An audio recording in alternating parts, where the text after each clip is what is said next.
Probably I've not told you why I took my keys to Nigeria. I said there was a time I was so depressed because of a particular thing that happened to me. I was so depressed that to the extent of, most of you that must have gone through therapy section, the depression was so much that I almost wanted to. I took overdose.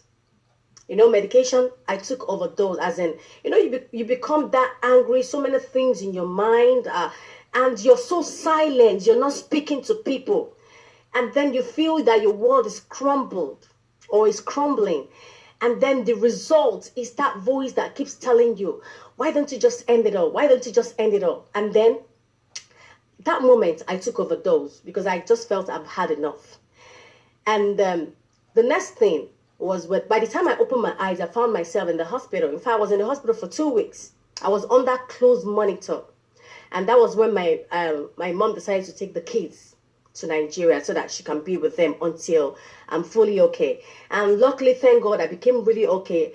Me, that as I'm talking today, I'm also a counselor. I counsel people because I've been through that boat. So I'm able to counsel people. So I told her,